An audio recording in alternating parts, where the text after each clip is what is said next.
Oh man, Jason, thanks so much for joining us. Hey, all you guys join us on Facebook Live and through the webinar link. Thank you guys. So excited. It's Eric Porter here with Back at Orphans, and I'm joined with my guest, Jason Johnson. Jason, you want to introduce yourself? Yeah, not much to say other than I get to work with an organization called Christian Alliance for Orphans. My official title is the National Director of Church Ministry Initiatives. And that basically means I get to work with churches, organizations, agencies around the country to think through how can the church best engage in this space. Great. Jason's written a couple, how many books have you written now, Jace? I like to refer to them as resources, not books. They are things to be used, not just consumed. So we have Reframing Foster Care for those in the foster care journey. We have Everyone Can Do Something. Oh, there we go. Got you, man. I got you. Yeah, we have Everyone Can Do Something. They're not just here for this time. Cool. So that one is for church and ministry leaders, just to think strategically through implementation and strategy. And then we have Reframing. There it is. That's just, as it says, gospel kind of filter through your foster parenting journey. And we've got a study guide called All In. That's the old version. We just put out a new version last year, but that's really kind of, hey, we've got some folks interested and we want to do a small group or a class or something that kind of helps disciple them towards what their next steps are. And so that's what that curriculum is for. Yeah, man, we love your stuff. Our team at Back at Orphans, man, we encourage so many churches to purchase those books, to use those to help them go deeper, to further their understanding. Man, thanks for pumping that stuff out. And I hope we hope that you continue to do that stuff. And Jason and I both get the opportunity to help churches, as he said, kind of jump into this space. And we need more of us, more churches, 350,000 churches in the US. I personally believe all those churches should be doing something, in this space. And we're kind of on mission. And we both link arms in this concept of Orphan and Stand Sunday. And it's teed up this year for November 8th, which is a great day. That's actually my birthday, and I turned 24. Oh, wow, this year. Cool. I'm just kidding. How many times have you turned 24? About 20 years. So,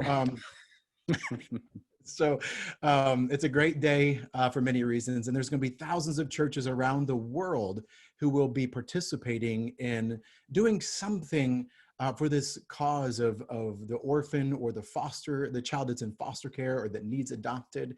And man, Jason, we were just hoping you kind of throw at us maybe some of the things in your adventures of helping churches. Might be the top 5 maybe simplest ways that churches can get involved with this. So I think are we good to roll up our sleeves and just kind of start in with number 1 there? Yeah, let's jump in and then we can dialogue about them and share ideas.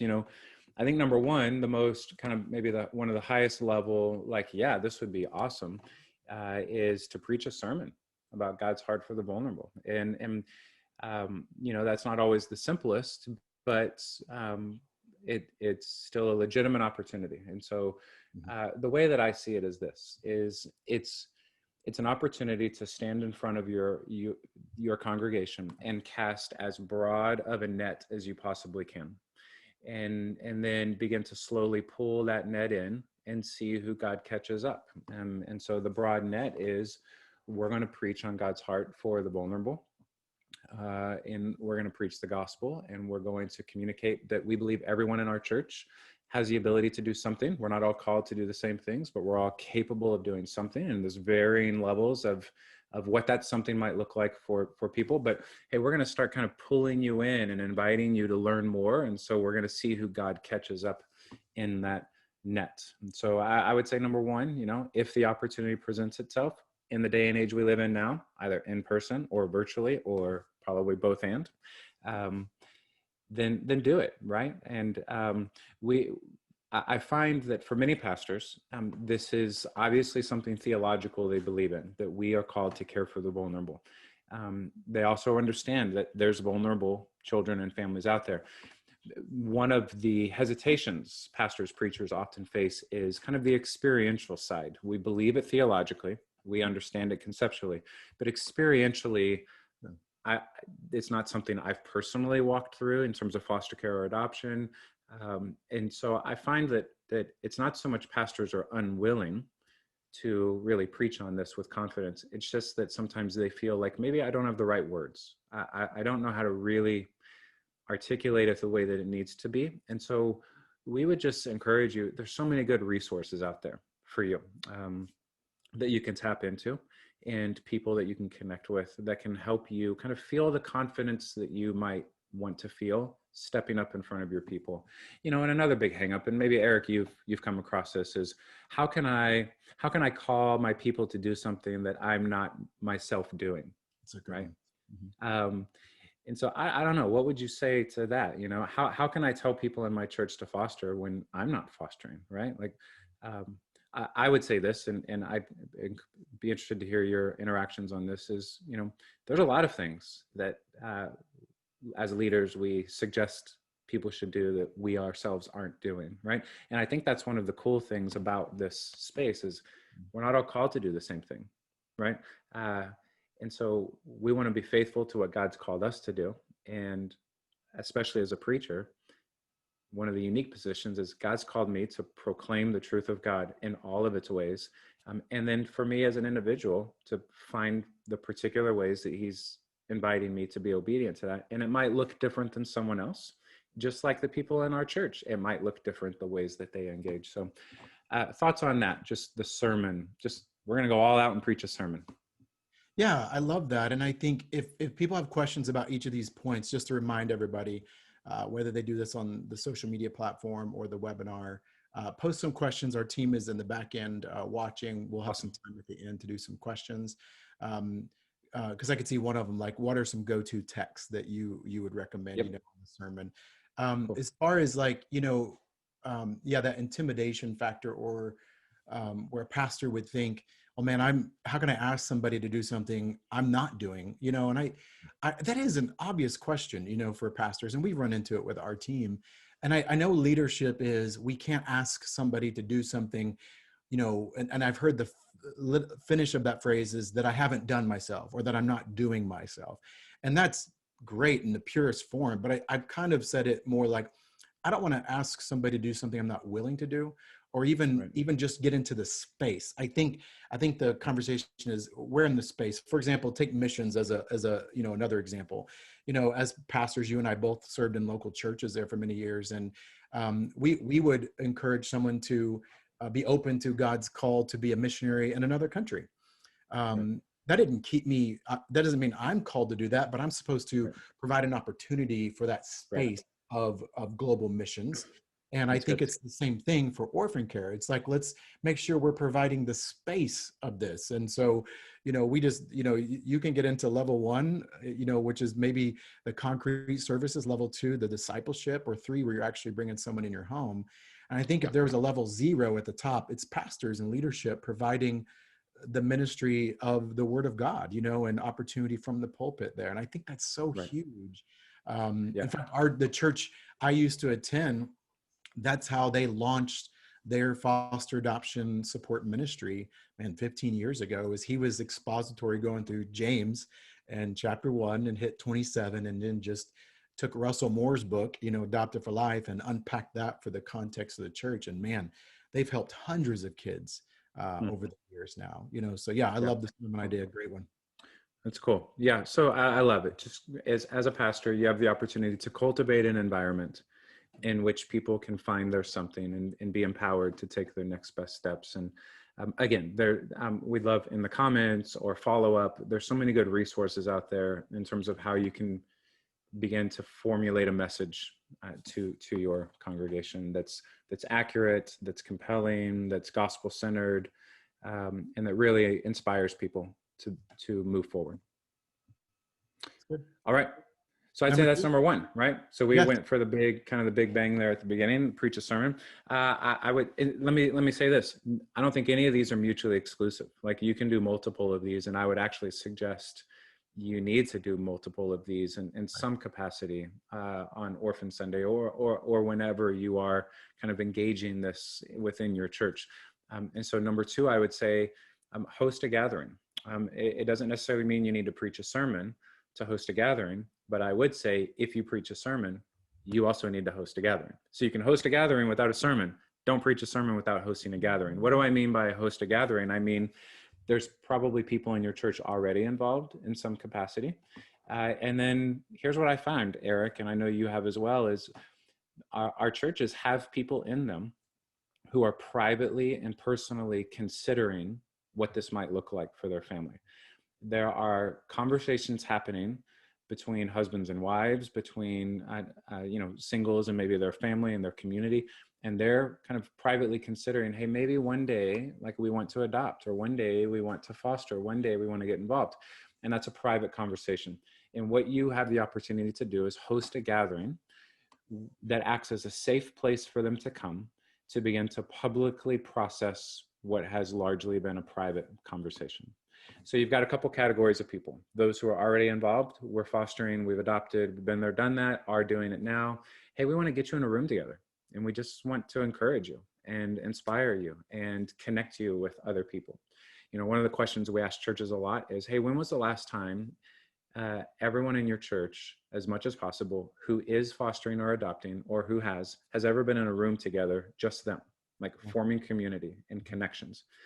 And Eric, honestly, most church leaders say, you know what, we've never actually taken the time to intentionally figure out in our churches doing that. And I would suggest, man, start there and just have a gathering of, hey, we just want to get you in the room together, and have you look around the room and see, hey, I'm not alone here. This is incredible. There's other people in our church.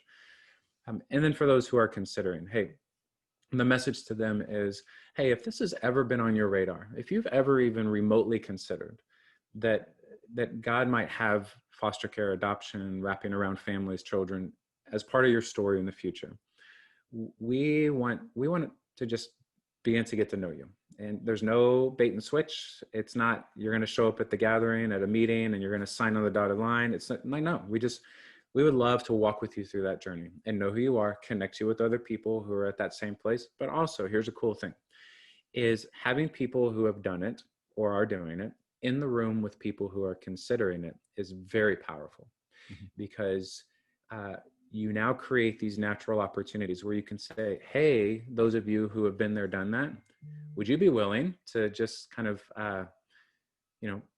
have coffee with, or have over to your house for a meal, people who are considering it, and they can just hear your story and see your family. And it dispels some of the, maybe some of the paradigm for those who are considering it, right? We're considering it, but oh man, we're terrified. Like, it's for super spiritual people. We don't feel like that. It's going to destroy our family. And now when we bring them a little closer, they go, oh, like, this is just a normal family. Like, this is Jane and John Smith and their kids and their dog. And like, hey, they're normal and we feel normal. Maybe we can do it too, right? So host a gathering. You can do that as a standalone. Hey, we want to know who you are and just get you in a room. But I would suggest, if you're going to preach a sermon, follow that up with, hey, church, next week or in 2 weeks, we want you to RSVP and just come and let's be in the room together. Yeah, I love that. I think in our experience, we've seen churches and pastors do this so many different ways. Maybe they're at the beginning stage and they're like, do we even have any families that foster adopt? Because sometimes they just don't know, because like you said, it's this private decision, and they don't always, and for right reasons, they don't want to just put, signs on their children. This child is in foster care. Yeah, they're not walking into church on Sunday with a neon sign that says, right, hey, everybody, we're a foster family, right? Right. Yeah. Unless there's, all the colors of the nations in there, then that's a good telltale sign. And it's right? pretty obvious. Yeah. But so I've seen churches on the front end even do a survey to their email database, right? Just whether it's a Survey Monkey, Google Doc, whatever, or Google Survey. And they just ask, hey, have you ever foster adopted? Are you currently fostering? Are you currently adopting? How many kids do you have? Would you be interested in hosting a gathering? And I remember our church was kind of like, we had new leadership in this area of orphan care, and he wanted to just get his head and heart around what was going on. It was so cool, Jason. He did that survey, got the names, and did this like almost black tie like banquet for all the foster adopt families that were there. Cool. Served them a great meal, black tablecloths, candles, and just listened. what are you going through? How are we serving you well? How are we not serving you well? You Yeah. know, and you know, even our little meeting survey at the front end was like, our church was doing a good job at that time of like, you know, gift cards or initial meals and stuff like that. But we needed to beef up like the childcare, like the respite providers and stuff like that. And Okay. that was how he found out through that. So I think it's on the Yeah. the front end. I've also seen Jace like I just keep calling you Jace. I don't even know. Is that a thing? Like, am I going to get? Like my dad called me that when I was a little kid, so it feels kind of weird from you. You're gonna start calling me Father Eric. So great, Jason. Another one again, kind of on that going upstream in the church culture. I've been in rooms. This was one of my favorites where we were training the leadership, like the pastoral staff. There's probably like 20, 25 leaders in there because the pastor also wanted to bring his board in there. And so that host a gathering was like this way upstream where he Yep. realized, oh my goodness, my board has never been in a room together dealing with this conversation, just like the family idea you said hasn't been in the room together. And it was Right. all, you know, around this Orphan Sunday, which some of you guys know this, but like Orphan Sunday is positioned in November because National Adoption Month is in November. And so Right. we just try to, you know, bring as much attention from the pulpit to your board, through your families, and just get those gatherings, get that tribe together, you know. And it's just, you guys know that. I mean, it's just encouraging to get your tribe together. When I'm in a room of people who are Boomer Sooner fans, that's a lot of fun when I get a bunch of Oklahoma Sooners in the room, you know, as a tribe together. So Yeah, yeah, for sure. You know, and I say, look, there's going to be a couple categories of people in foster and adoptive families' lives. One category is going to be people who love them, and they're going to, you know, they're going to say, hey, I love you. I want to serve you. I'll bring you a meal. I'll mow your yard. I'll watch your kids. I love you. right. And then there's going to be people in their lives who get them. And those aren't always the same people. I can love you, but not really get you. I don't really understand the uniqueness of your experiences as a foster parent, adoptive parent. And then there's those people who get you. And so anytime we have the opportunity to get people in the room who get each other, it's just kind of a balm for their soul. Like, this feels so good to be, these are my people. I don't have to explain myself to them. And that applies to those who are considering, right? Now I'm in the room with other people who are considering. These people get me. Like, they're thinking through the same hesitations, and I'm nervous and I'm scared and I'm excited. And it also goes way downstream for people who are in the trenches already. It just feels good to be in the room. So I'm often asked, hey, how do we start a ministry in our church? And I usually turn in an annoying kind of way. I answer their question with a question. Everybody loves that. And turn it back around and say, hey, you know, before we talk about starting a ministry in your church, when was the last time, going back to that question, you did due diligence to figure out who in your church is already doing this?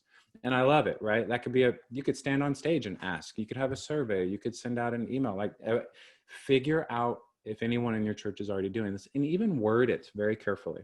We have found in churches that sometimes when you ask, hey, are you fostering or adopting, or have you, you might get a no from someone. But if you ask, hey, are you currently, or have you cared for a child in your home that is not your own? Right. And then people go, oh yeah, I have, like my cousin's kid, or kinship, or I'm a grandma caring for my grandkids, right?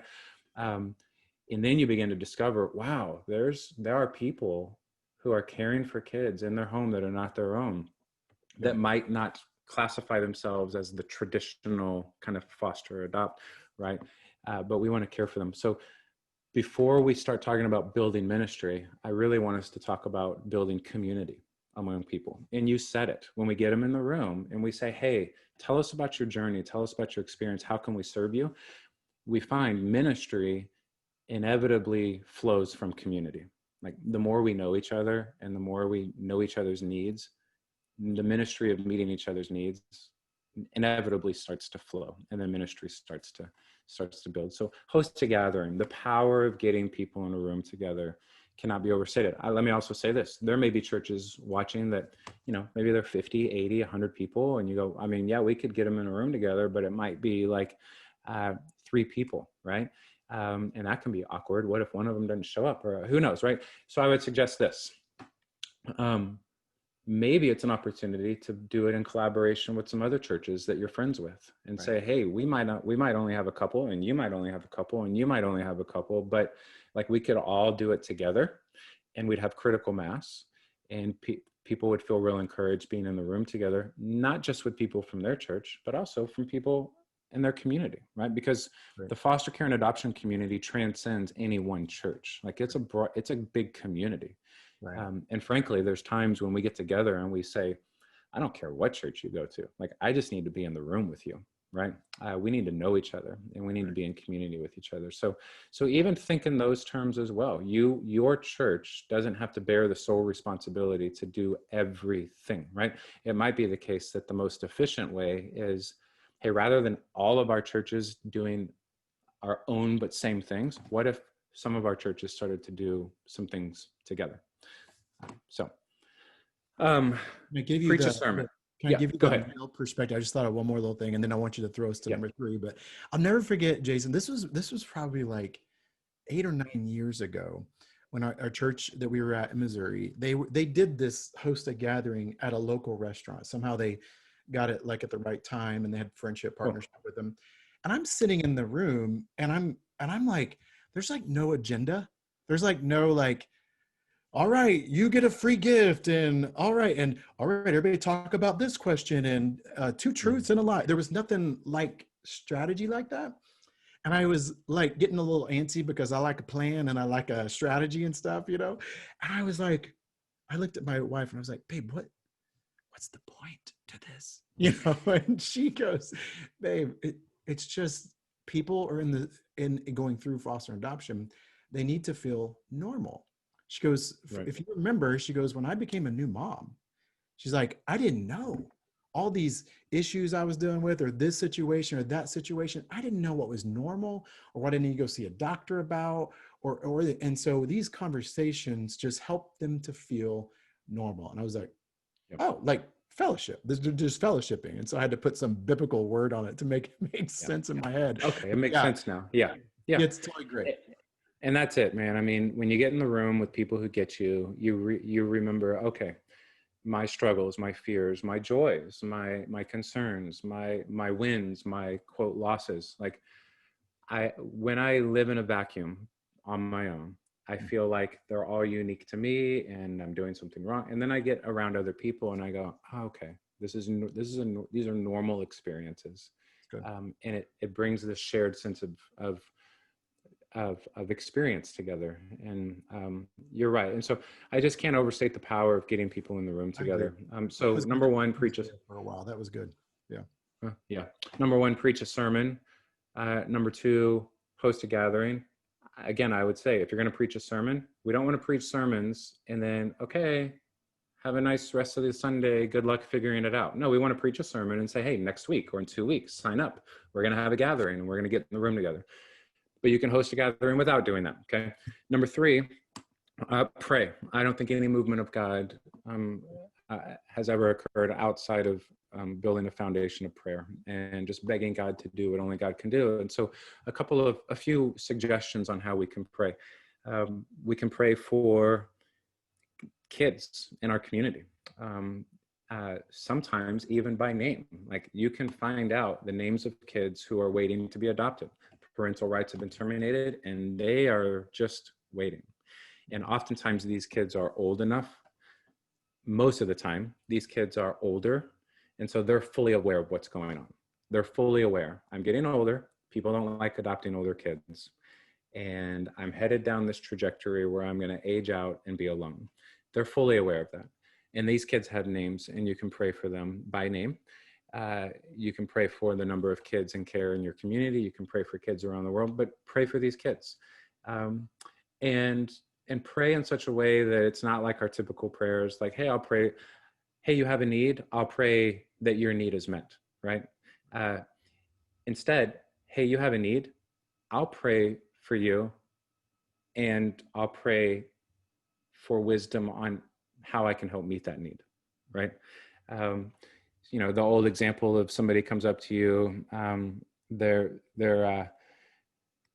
you've got $10 in your pocket, and they come up and say, hey man, I'm short some money.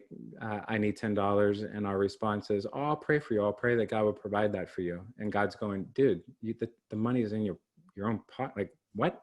Right. So I don't want us to just pray like kind of disconnected from these kids. I want us to pray for these kids, but I also want us to pray, hey, God, what does that mean for me? What does the name of this kid mean for me? Pray for vulnerable families in your community and around the world. You know, these kids come from hard places, and I want us to be praying for those hard places. I want us to be praying for vulnerable families and communities who are susceptible to becoming statistics, unfortunately, in terms of impoverishment, abuse, neglect, the child and family welfare system. Pray for these families. And again, pray, hey, God, what does that mean for me? As I pray for these families, what does it mean for me? Pray for foster and adoptive families who have intentionally moved towards hard places and difficult spaces. They're going upstream, they're swimming upstream, and their arms get tired sometimes. What do I mean they're swimming upstream? Well, most of us live in a world that says, here's how the stream should flow. You should pursue comfort and convenience, avoid anything that's hard and difficult as much as you possibly can. And then you've got this category of foster and adoptive families who have said, I see the stream and I'm going to swim backwards in the opposite direction. I'm going to intentionally move towards some hard and uncomfortable places. And their arms get tired and they need people around them to be praying for them. Practically, it might mean that in a very tasteful and honoring way, on Orphan Sunday, if you're gathering in your church or maybe even virtually online, that you can somehow, almost as you would a missionary or a new staff member, bring them up and kind of publicly pray and commit to support them. And you may consider doing that for the foster and adoptive community in your church. Hey, if you'd be willing to stand, or if you arrange it ahead of time, I would suggest that if you're going to bring people up front, maybe it's just the parents and it's not the kiddos, so that we're just 100% positive that we're not using them maybe as props or parading them, right? Just, we want to pray for the parents who represent these families and honor them in that way. So I would say number 3, and I say as number 3, not because it's the third most important, but these are not in any particular order, but I don't know that it's possible for us to pray for people or for something without God kind of using our prayers to draw our heart closer to them in some way. So yeah, thoughts on that, Eric, how you've seen that done and maybe some creative ways in churches? Yeah, I think, I mean, I love your sensitivity of the kids and the families and stuff like that. And I totally agree with you, man. Like, we say the same thing, you know, any big, significant, sustained move of God started in prayer, you know, and I absolutely think, you know, that people can do that. I think, I mean, I'm sure you've heard this, like somehow the local church was so deep in this, they built a great relationship with local child welfare that they actually got the permission, and that's the key word, they got the permission to like have the pictures of the kids who are ready for adoption, parents' rights were terminated, and they put them on like these little prayer cards. I think it was even like Valentine's Day, and it was like these little Valentine's prayer cards. And I thought that is so brilliant, because that's just one more layer that kind of helps us to get closer to what is going on. Jason, I used to joke, man, I made so many phone calls to the child abuse hotline as a local pastor. And the joke was like, I just didn't know what was going on the other side of this proverbial black door that I just closed and handed this child off to. And so little things like this, the sermon or the gathering or this prayer, just step by step helps the church. And this is what God showed me. As a pastor, I was flying over kids to reach kids. That there were kids in other countries that we'd gone on trips with, sent money to and all this stuff. But we just ignored what was going on in our own backyard. And it's not that one's more important than the other. They're all equally important to God. And we should be praying for both. So there is, even in the prayer, breaking it down to maybe even a local, global prayer. So you can throw so many things in on an Orphan Sunday. Pastors, you know, can just use that day to whatever the mission and vision that God's put in heart. I've seen pastors even bring in 30 local child welfare workers on a day like this and pray for them with no dry eye in the building, because they've never been appreciated like this, you know. So whether it's the adoptive families, the foster families, child welfare, your agency you're working with, local judges. I mean, I just think that it's so, all these are different ideas and options. Now, you said something before we jump to number 4 that I didn't clarify at the beginning. I'm so sorry. You said Orphan and Stand Sunday. So help unpack to our audience. What's Oh, the yeah, yeah, yeah. language there? Yeah, so the history has been Orphan Sunday, and um,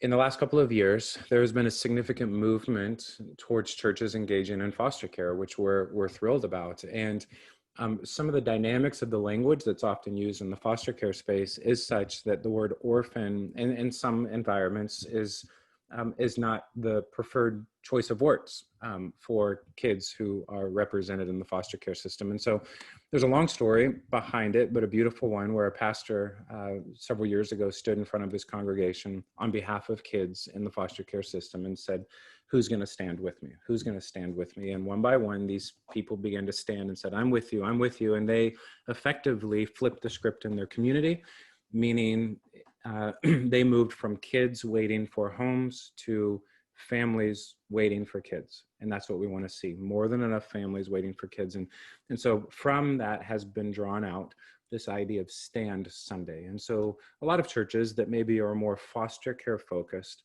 will choose to use the Stand Sunday language rather than the Orphan Sunday, but they happen the same days simultaneously, much of the same resources for that. And so I love what you said about just bringing things closer. You know, we talk a lot about the power of proximity and how from a distance, things are often distorted in perspective, and that gap between where we are and whatever it is that we're looking at can be filled with all kinds of misconceptions and false paradigms and, frankly, just wrong beliefs, right? But the closer we get to those things, the clearer they become, and the more we begin to see, hey, all these things that I had filled in the middle, not true, or way off base, or not even a concern. Like, I thought this was going to be a huge concern, and now here I am. It's not even a concern at all, right? So what we're doing is we're not telling people, hey, you need to go from a 0 to 100 immediately, right? What we're doing is pastoring them, shepherding them, stewarding them, and saying, hey, incrementally, we just want to help move you a little bit closer, a little bit closer, a little bit closer. And they begin to see more clearly for themselves. I'll never forget when I was pastoring our young church plant, and we'd been talking about foster care a long time. And then the first family who had a placement showed up at church that Sunday. And it happened to be our children's director.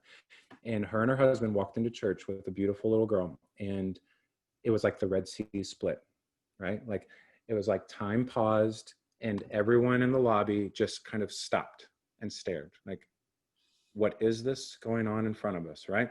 And everyone knew what it was, but it was like, there it is, right? It's not just a concept anymore. It's not just a good theological idea. Like, the proximity could not have been more close. It's right here. This is a real life kid and a real life family. And that became this catalytic moment that tipped the scales in our church significantly. So the power of just moving people a little bit closer, it cannot be overstated. So I want to respect time. So I'm going to jump to number 4 real quick. And you actually started to touch on it. And so you teed it up really well when you talk about local agencies and child welfare professionals. There's an organization I get to work with, a great organization called the Forgotten Initiative, and their sole purpose exists to serve child welfare professionals. And they do that because they believe they are often some of the most forgotten people in this equation. And it's true, you know, you have foster families, you have biological families, you have kids, you have the court system, you have all this, and then you've got these child welfare professionals. These are caseworkers, agency workers who, man, you know, they spend the bulk of their day in some of the most broken, hard, devastating places in our cities.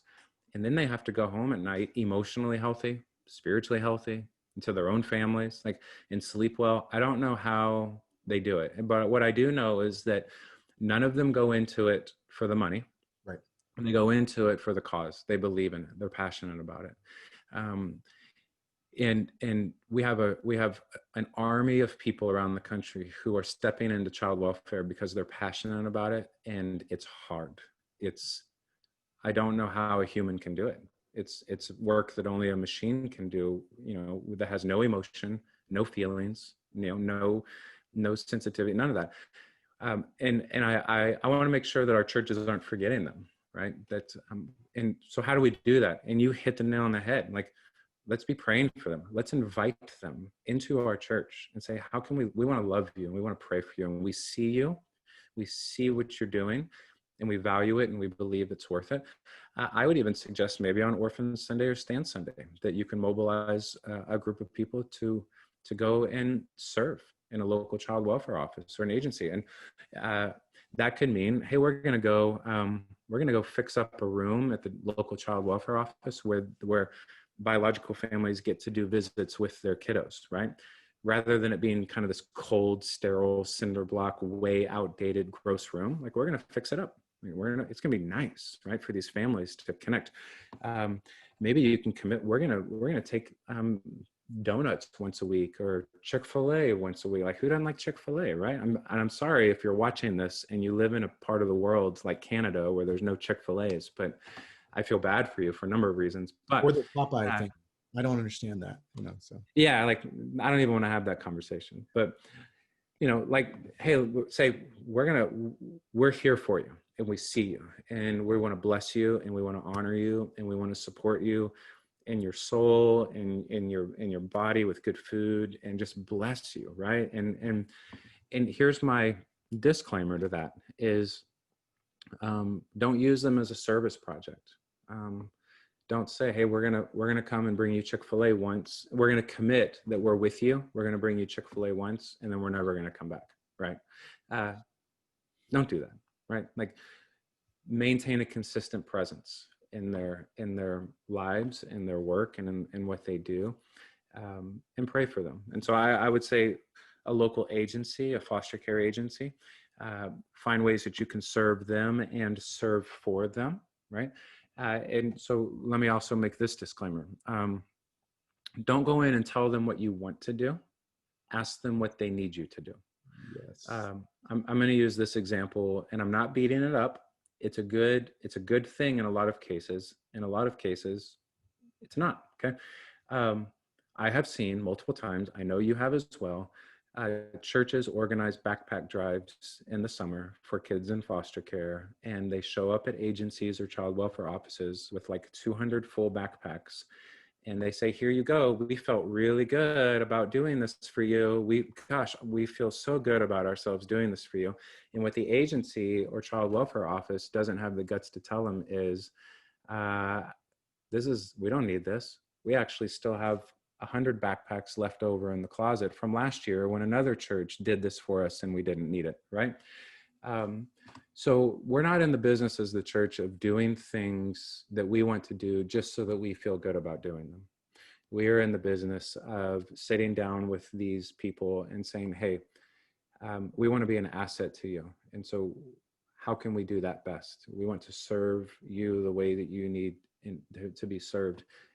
And if they come back at you with, you know what our biggest need is right now is our visitation rooms where bio families meet with their kiddos are just gross. We go, hey, you know what? We're going to figure out how to fix that. Or, hey, you know what? Our caseworkers are just tired. They're just weary. And you're going to say, you know what? We're going to figure out how we can serve them. We're on it, right?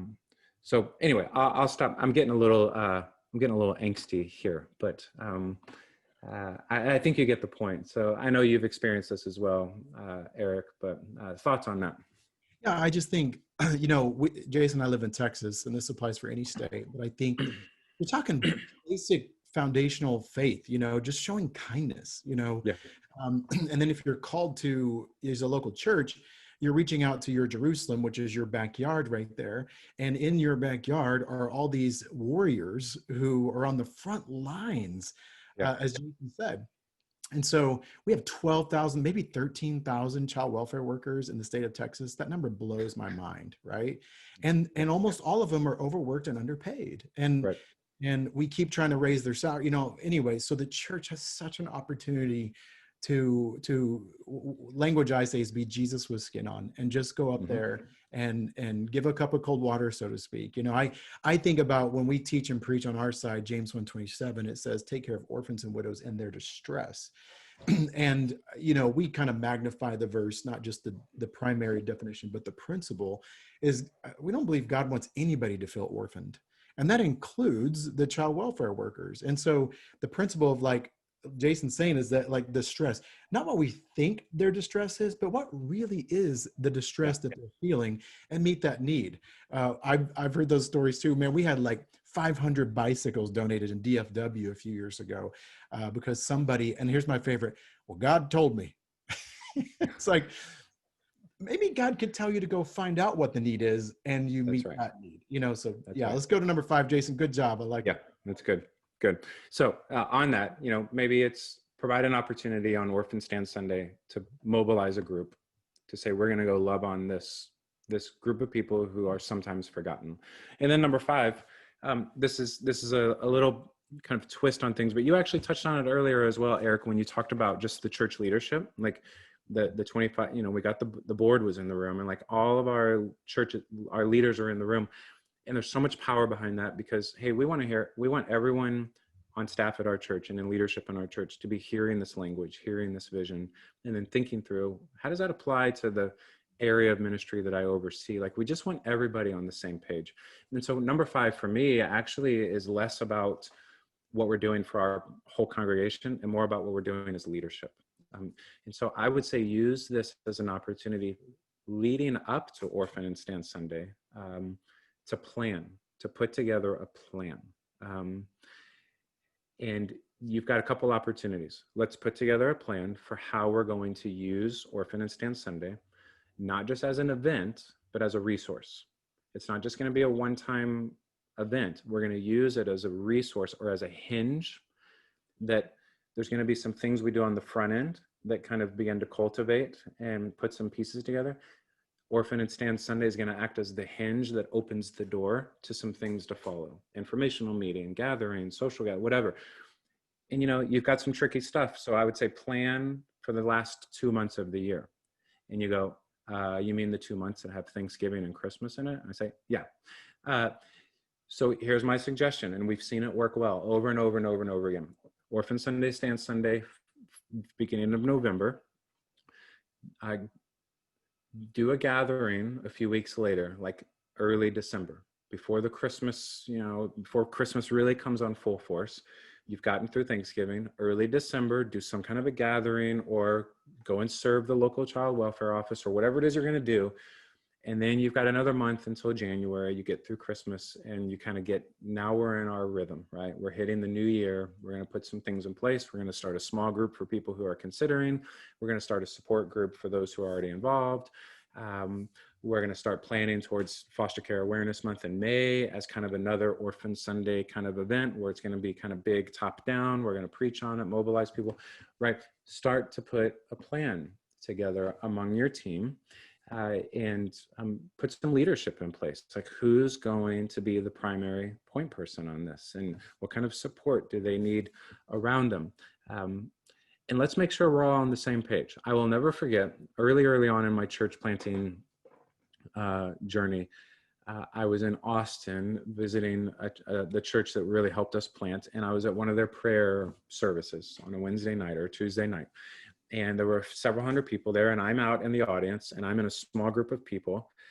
And the person who's leading our small prayer group was actually a pastor on staff at the church who I knew. And he starts to pray, and he starts to say some things to us, which were really, really good. And then the head pastor gets up on stage and says, okay, hey, we're going to transition now into this. And he starts to encourage the whole room. And he's using literally the exact same words on stage that this other staff member was using in our small group. And they hadn't talked, you know, since I'd been in the small group with them. And it struck me, wow, like these guys are saying the same things. One's on stage, one's down here in a small group. They're saying, which means they've spent a lot of time together leading up to this, making sure we're using the same language. We have the same vision. We're headed in the same direction, right? So spend time as a leadership team, getting on the same page. We're saying the same things. We have the same vision. the same perspectives, and we know where we're going as we close out this year and as we launch into 2021. Now, if 2020 has taught us anything, is it the Mike Tyson quote where he says everybody has a plan until you get punched in the face, right? We all got punched in the face this year, but you know what's been cool is everybody's adapted and learned some new things. So let's plan for 2021. Let's plan confidently, and then let's also be ready to be flexible and get punched in the face and adapt and learn if needed. So Yeah, I love you. I mean, leadership principles are that common language, common language, common language. Like that's such a yes, big deal for leadership. We did a webinar a year ago with one of our pastor heroes in Bartlesville, Oklahoma, Pastor Daryl Wooten there. Something that actually surprised me early in my journey here.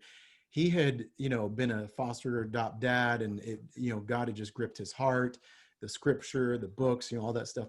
And so he wanted it as leadership to be sustained so that it outlives the current leadership in the church. yes, And so to do that, most of the time in churches, that's putting it into the governance or the core values or something like that. I've seen churches that have the language of orphan care, foster care, vulnerable children on their wall because it's such a core value.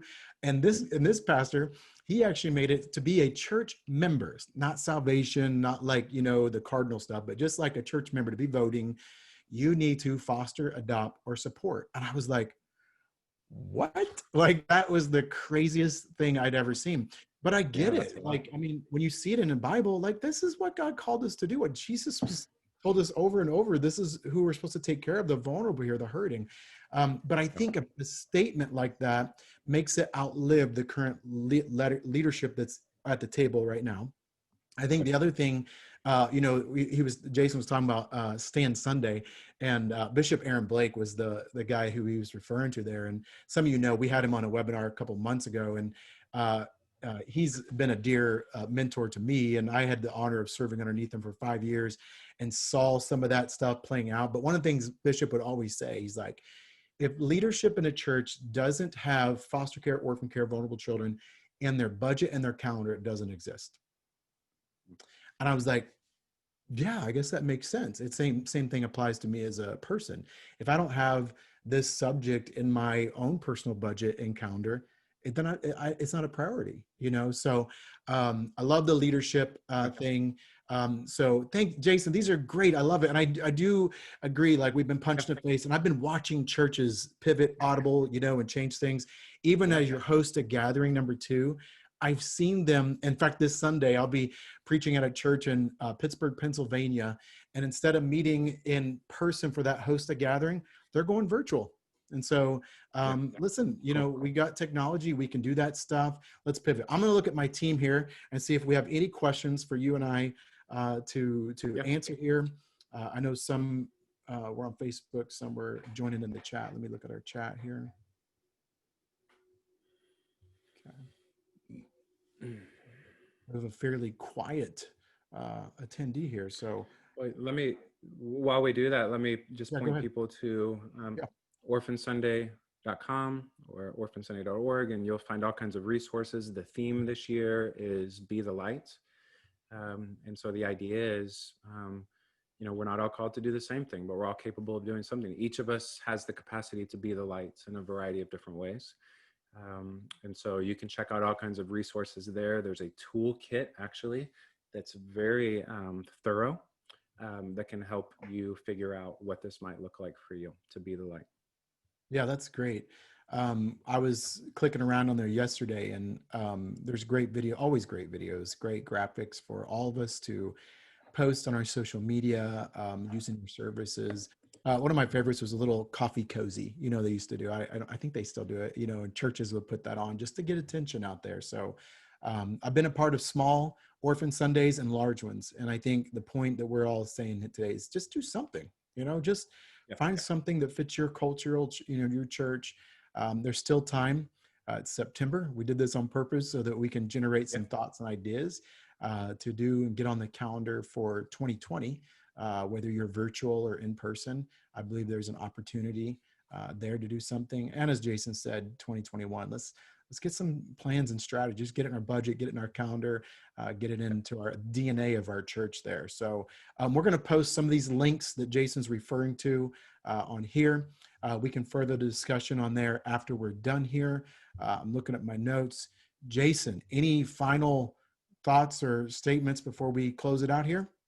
No, it's been great. And I would just say, like you said, just do something. And sometimes small things can be the most significant. And if people feel seen and they feel loved, then man, that's a win, right? Right. If it's child welfare professionals, current foster adoptive families, those who are considering, man, if they walk away feeling seen, loved, cared for, call that success. It may not be big and flashy.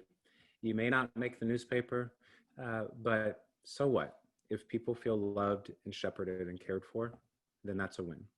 Yes, I agree. Yeah. And it's a win for the kingdom, and I think that's the heart of all this. And guys, there's so many great resources out there on orphansunday.org or Jason's website. Is it jasonjohnsonblog.com? Mm-hmm. That's it. Okay. As simple as it can be. All right. We'll put that on there too. Or backyardorphans.org.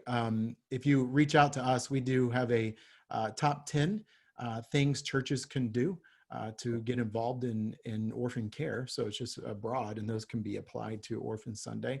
But whether it's CAFO with Orphan Sunday or Jason or our team, guys, you got all these great resources to support you, help you, whether you're a church pastor, a church volunteer. I know CASA jump on here, child welfare workers, or even agencies. We're all in this together, right? It's been a common theme of 2020, and in orphan care, we're all in this together too. Jason, thanks so much for making time for us today. We really appreciate it. All right. Absolutely. Have a great day, everybody. Thanks, Jason.